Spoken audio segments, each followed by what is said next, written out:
11 tons of cocaine, worth $275 million. That single arrest in 1994 triggered the deadliest biker war in history. Before that bust, two former friends ran Montreal's underworld together. After it, 162 people would die in 8 years of absolute carnage. One of those friends became the most feared biker in Canada. The other created a club that refused to die, even when the Hells Angels tried to bury it. This is the story of Rock Machine, the club that went to war with the most powerful biker organization on Earth, lost everything, disappeared for years, then came roaring back stronger than before. Chapter 1. The Brothers from the Streets. Montreal's Saint-Henri neighborhood in the 1970s wasn't a place you survived by following rules. The Dubois brothers gang controlled the territory. Violence was currency. Salvatore Cazzetta learned that lesson early. Born around 1954, Cazzetta grew up watching organized crime operate with impunity. His first arrest came in 1975 when he stole a Ford Mustang and stripped it for parts. He was 21 years old. By 1976, Cazzetta and his younger brother Giovanni helped found the SS Motorcycle Club, named after the Nazi Waffen SS. The club was explicitly white supremacist, operating in Pointe-aux-Trembles on the eastern edge of Montreal Island. Salvatore quickly rose to leadership. In 1977, both Cazzetta brothers were charged with robbery after breaking into a bar to steal money from cigarette machines.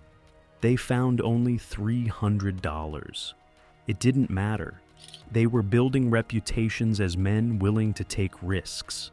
The SS dominated organized crime in their territory throughout the early 1980s. Salvatore Cazzetta's co-leader in the SS was a man named Maurice Boucher. The two became close friends, partners in the criminal underworld. Both were charismatic, ruthless, and ambitious. When the Hells Angels looked to expand into Canada, they identified Cazzetta and Boucher as perfect candidates for membership. Two men with established operations, proven leadership abilities, and the respect of Montreal's criminal class. The Hells Angels made their move in 1977 by patching over the Popeyes Motorcycle Club to become their first Canadian chapter. But in March 1985, something happened that changed everything. The Hells Angels Laval chapter had become unreliable. Members were using drugs they were supposed to sell. They were skimming profits meant for other chapters. The Angels leadership decided the chapter had to go. 5 members of the Laval chapter were lured to a party at the Hells Angels Lennoxville clubhouse near Sherbrooke, Quebec. They were machine gunned to death. Another member was murdered separately. The bodies were wrapped in sleeping bags, chained to concrete blocks, and dumped in the St. Lawrence River. 2 months later, bloated corpses began surfacing. The event became known as the Lennoxville Massacre. For Salvatore Cazzetta, this was unforgivable. In his world, you didn't murder your own brothers over money disputes. The outlaw code meant something. Maurice Boucher saw it differently. After finishing a 40-month sentence for armed sexual assault of a 16-year-old girl, Boucher joined the Hells Angels in 1986. He began rapidly ascending their ranks. Cazzetta refused. Instead, in 1986, he and his brother Giovanni founded their own club, Rock Machine. The motto was "À la vie, à la mort," in life and death. The colors were black and platinum. Unlike other clubs, Rock Machine members didn't wear traditional 3-piece patches on leather vests. Instead, They wore rings bearing an eagle insignia. The reasoning was tactical. Patches made members easy to identify and target. Rings were subtle. Chapter 2: The Uneasy Peace. For nearly 8 years, Rock Machine and the Hells Angels coexisted peacefully in Montreal. This wasn't because of friendship. It was strategic calculation on both sides. Salvatore Cazzetta had forged connections that made him untouchable. He was closely connected to the Rizzuto crime family, the Sicilian mafia organization that controlled Montreal's port and imported massive quantities of narcotics into Canada. The Rizzuto family used Rock Machine as distributors, supplying their product to street-level dealers across Quebec.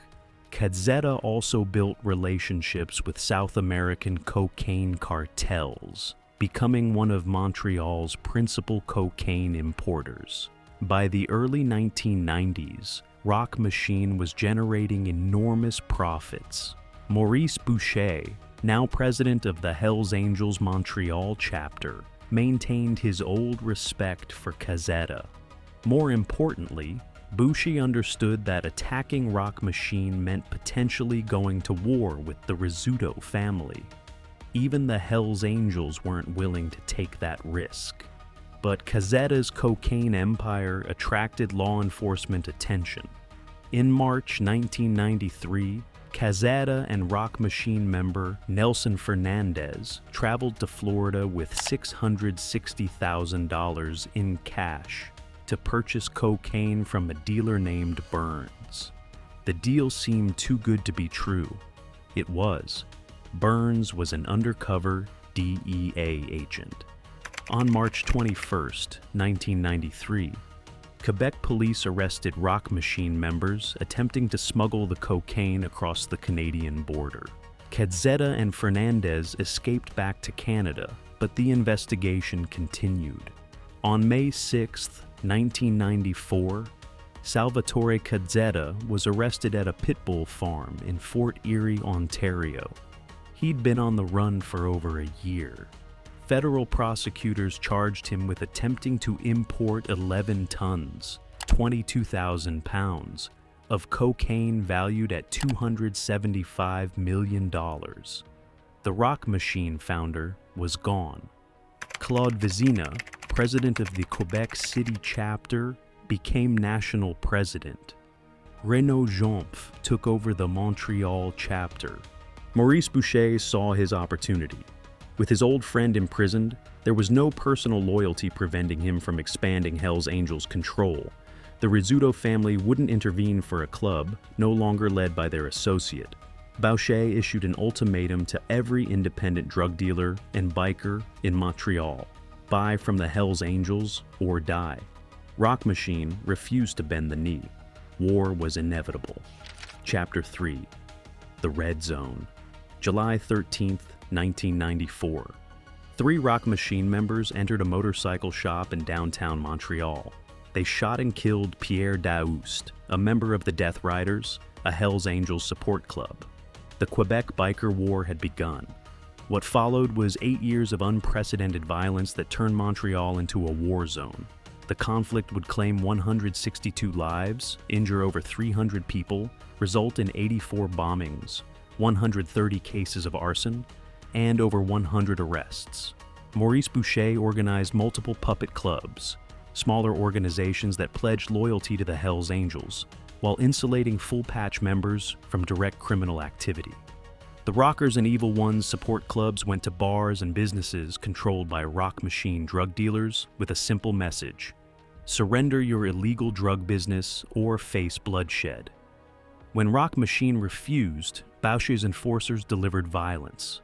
On October 19, 1994, Maurice Lavoie, a drug dealer who had switched from buying from the Pelletier clan to the Hells Angels, was gunned down in his car while his girlfriend watched. She survived with wounds. The Pelletier clan hired hitman Patrick Call to execute Lavoie. On October 28, 1994, the Hells Angels retaliated by killing Sylvain Pelletier, leader of the Pelletier clan. Independent drug dealers across Montreal realized they were targets. Harold Pelletier, Sylvain's younger brother, formed the Alliance to fight the Angels. The alliance included Rock Machine, the Pelletier clan, and a secretive group of business owner drug dealers called the Dark Circle. Rock Machine created its own support club, the Palmer's MC, led by Jean Le Français Ducaire and André Dédé Desormeaux. By August 1994, every Hells Angels chapter in Quebec had voted to join the war. The Angels had superior numbers, better funding, more organization, and international support from Hells Angels chapters worldwide. Rock Machine was outnumbered and outgunned, but they fought anyway. The violence escalated rapidly. In October 1996, 2 Rock Machine members, Christian Deschênes and Renaud Jonf, were shot dead while eating at a Chinese restaurant in Verdun. In November 1996, Rock Machine planted a bomb in the old Hells Angels bunker in St. Nicholas. The explosion was so powerful, it shook the entire residential neighborhood. August 9, 1995, brought the incident that finally shocked Quebec into action. An 11-year-old boy named Daniel Desrochers was playing near a Jeep in Montreal. A bomb planted by the Hells Angels detonated. Shrapnel tore through the child's body. He died 4 days later. The murder of an innocent child in broad daylight triggered massive public outrage. The Quebec government formed a provincial anti-gang squad in October 1995. Federal authorities launched major investigations. But the killing didn't stop. June 26, 1997. Hells Angels ordered the execution of 2 prison guards, Diane Lavigne and Pierre Rondeau, to destabilize Quebec's justice system. They wanted to create such a climate of fear that no one would dare prosecute the Hells Angels. The guards were ambushed and killed. Maurice Boucher's strategy was clear. He would murder anyone, criminals, civilians, law enforcement, to achieve total dominance. In May 1997, police raided Rock Machine clubhouses in Montreal and Quebec City. They arrested 18 members and seized 325 kilos of explosives. The Montreal clubhouse was confiscated after drugs were found on the premises. Chapter 4. The Bandidos Merger. By 1999, Rock Machine was losing the war. The Hells Angels had systematically eliminated their rivals, killed their dealers, and bombed their businesses. Financially drained and desperate for international support, Rock Machine looked for allies. In May 1999, Rock Machine gained hang-around status with the Bandidos Motorcycle Club, the second largest outlaw club in the world. The Bandidos rivaled the Hells Angels in membership and strength. They had chapters across the United States, Europe, and Australia. Rock Machine changed their colors from black and platinum to red and gold to match Bandidos standards. After 18 months in December 2000, Rock Machine became a probationary Bandidos chapter. Edward Winterhalter, a Bandidos national officer, was assigned to oversee the transition by International President George Wagers. On December 1, 2001, the patchover ceremony occurred at Rock Machine's Kingston chapter clubhouse. Rock Machine officially became Bandidos Canada. The Rock Machine name disappeared, but not everyone was happy. The Bandidos required new members to take reductions in rank, which angered veteran Rock Machine members who had fought the Angels for 7 years. Some members defected to other clubs. Paul Sasquatch Porter, a founding Rock Machine member and Kingston chapter president, wrote on the clubhouse wall, "Hello to all the RMMC, I wish you the best with your new colors. Bye, my brothers." Then he defected to the Hells Angels. The Hells Angels had tried to kill Porter when he was in Rock Machine. Now they offered him immediate membership as president of their new Ottawa chapter. Dozens of other Rock Machine members followed Porter to the Angels. The stage was set for peace. Instead, more betrayal followed.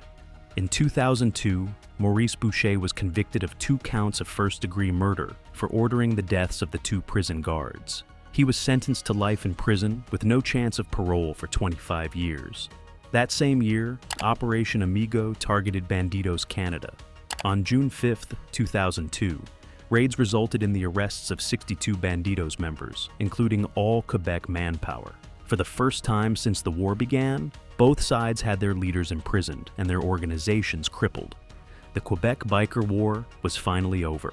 Final casualty count: 162 dead, over 300 injured, more than 100 imprisoned, 20 people missing. Journalists called Quebec the Red Zone. An outlaw's hitman once said, "I was scared of going to Montreal." The war exceeded mafia violence at its worst. Not even New York's mob families in their heyday had produced such carnage. Then came the Shedden Massacre. On April 8, 2006, in Shedden, Ontario, 8 Bandidos members were murdered execution-style by their own club. The victims included Bandidos' national president and secretary. 6 Bandidos were convicted of first-degree murder. The massacre revealed deep internal conflicts within Bandidos Canada. Many believed Bandidos' leadership in the United States had abandoned them, or worse, been complicit in the killings. Former Rock Machine members who had patched over to Bandidos felt they'd made a terrible mistake. Chapter 5: The Resurrection. In 2007, something unexpected happened. Former Bandidos and Mongols members began quietly meeting in Winnipeg, Manitoba. They discussed resurrecting an old name, a name that represented refusing to bow to bullies, a name synonymous with survival against impossible odds. In early 2008, Rock Machine was officially reborn. The announcement shocked Canada's biker world. Sean "Crazy Dog" Brown became the new international president, operating from Winnipeg, not Montreal. The reborn Rock Machine adopted the original black and platinum colors. They maintained they had no connection to the first Rock Machine organization. The club immediately began expanding. In 2008, Rock Machine established a Nomads chapter in Australia. Early 2009 saw a New South Wales chapter created in Sydney. Mid-2009, Rock Machine Canada President Joseph Critical J. Strachan traveled to Australia and sponsored a Perth chapter in the suburb of Saint-Henri. The Australian expansion was strategic. Australia's ports provided access to drug importation routes.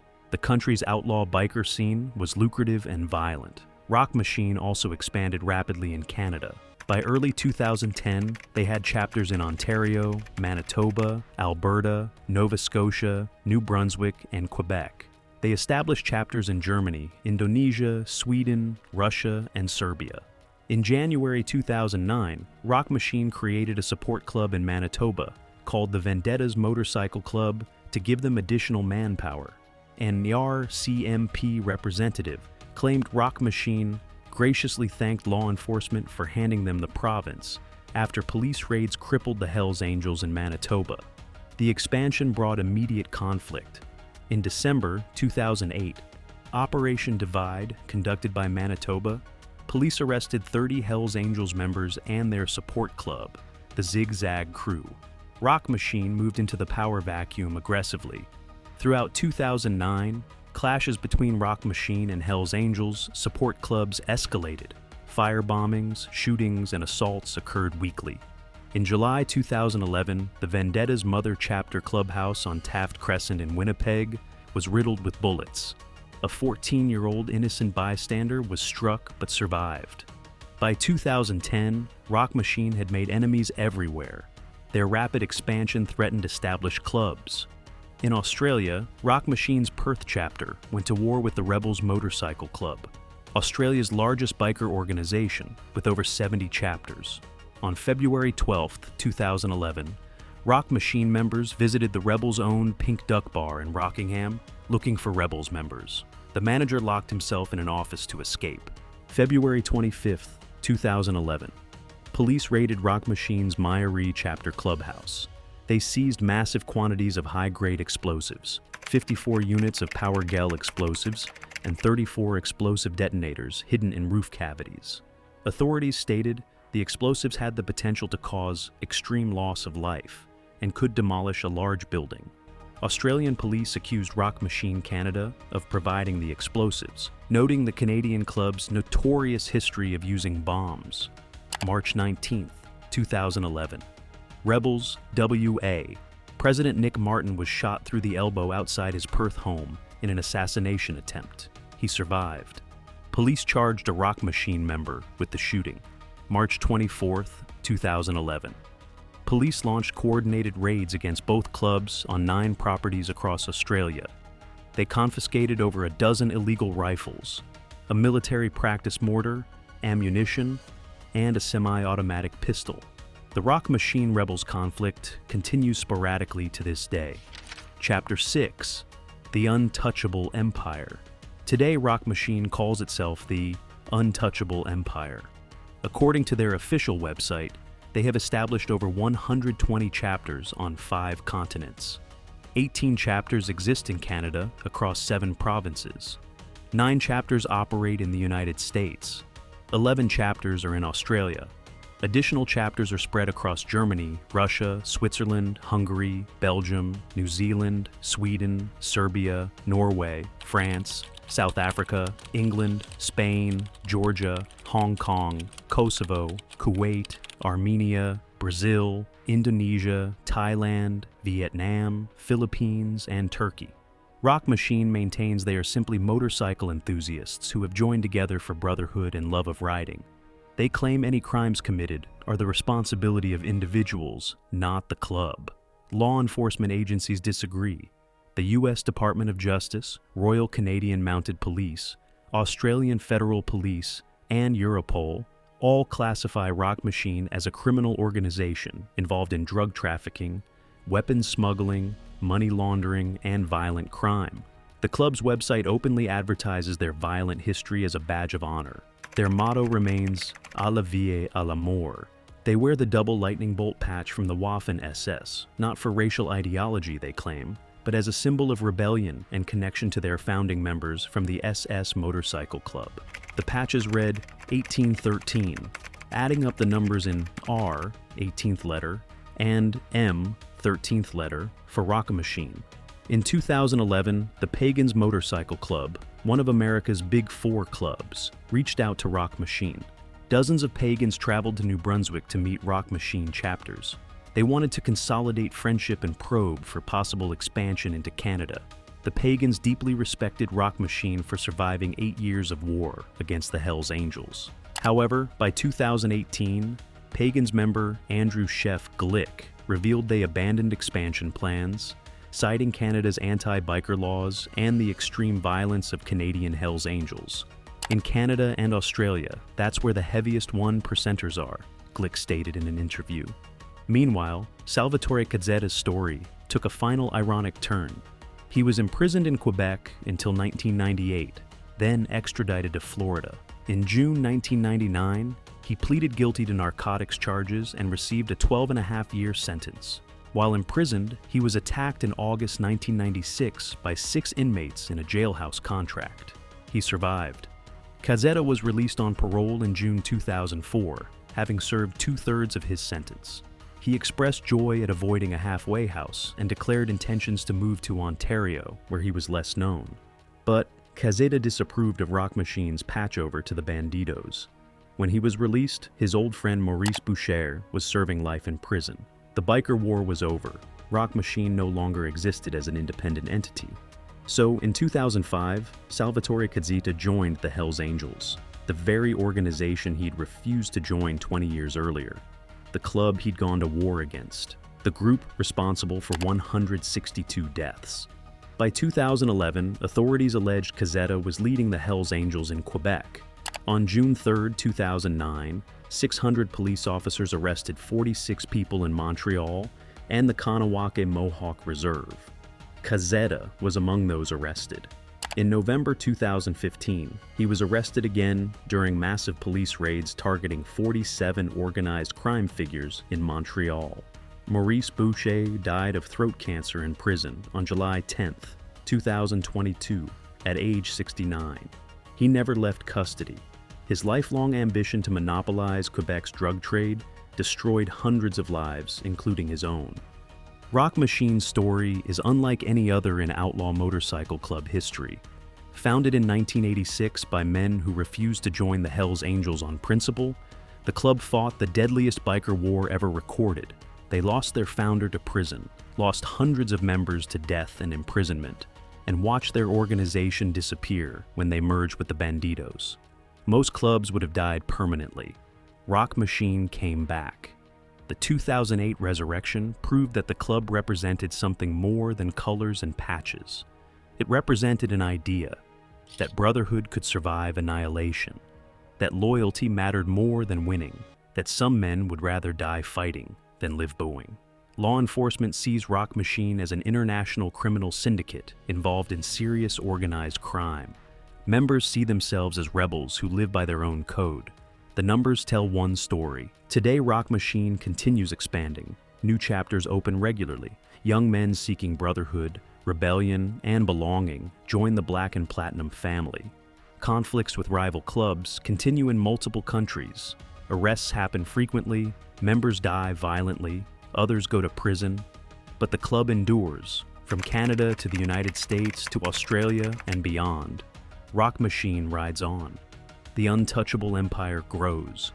Whether they're outlaws or criminals, rebels or gangsters, one thing is certain: they survived what should have destroyed them. They turned defeat into resurrection. And in the outlaw biker world, survival is victory.